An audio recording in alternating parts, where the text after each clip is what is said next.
Galaxy S3 and the iPhone 5. Now I want to keep this comparison as simple as possible, just state the facts, state my experience using these phones, and let you guys decide which one is better and which one better suits your needs. Now first off, I do want to show you guys the physical comparison between the two phones. As you can see, the iPhone is obviously very much smaller than the Galaxy S3. Of course, the iPhone 5 is just a bit thinner, I'd say about a millimeter thinner than the Galaxy S3. Both are comfortable to use in their own ways. I mean, the iPhone 5 is very solid and it's thin. You can hold it in your hand very comfortably. Galaxy S3 takes some getting used to, but it too is very easy to use. Of course, cameras, this one is centered, over here is on the left, there's a flash unit.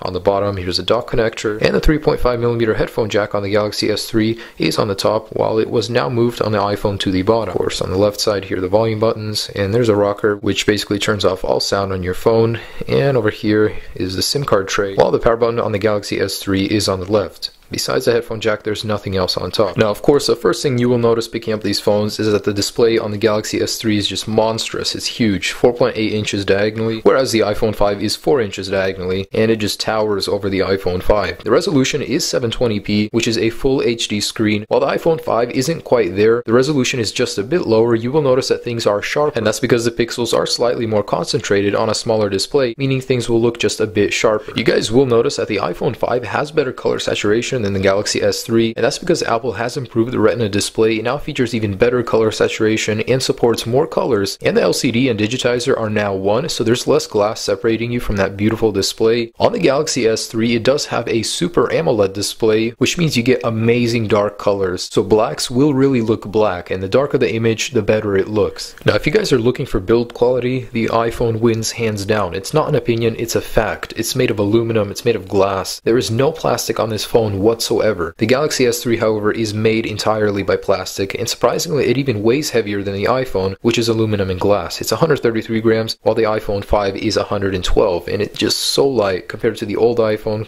Compared to the S3, you can't even tell a noticeable difference. Now, using the Galaxy S3 one-handedly is slightly difficult. I mean, texting itself is kind of hard with just one hand. You do need to use two to do it comfortably. The iPhone 5 is advertised as one of the most comfortable phones you can use, as the display remains the same. It hasn't grown horizontally, it grew vertically, meaning you still get the same amount of room to type in, and of course the display is a lot thinner than the Galaxy S3, as you can see, so it would be more comfortable to use. Now, when it comes to hardware specs, the Galaxy S3 looks the best on paper. The iPhone 5 features a 1GHz dual-core processor, the A6, which is twice as fast as the old iPhone 4S, and you can tell there is a very big difference. I mean, it's very fast. Now, the Galaxy S3 has a 1.4GHz quad-core processor, meaning in terms of raw power, the Galaxy S3 beats the iPhone. It even features 2GB of RAM, while the iPhone 5 only has one. Using the phones normally though, under no heavy load, you'd be hard pressed to find a difference. They're very similar when it comes to speed. I mean, they both work perfectly. I can't find any problems with either of them, and I'm actually going to launch a few apps to just show you guys how these phones stack up to each other in terms of speed. With all apps removed from the multitasking bar, let's go ahead and launch the internet browser. And the iPhone 1 actually opened faster. Let's try that again in camera.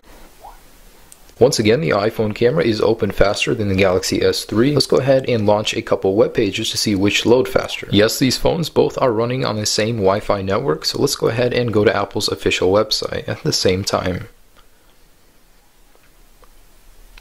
And wow, the iPhone 5 beat the Galaxy S3 by a few seconds. That is fast. Let's go ahead and load another page. And this time let's try Samsung's official website, both at the same time.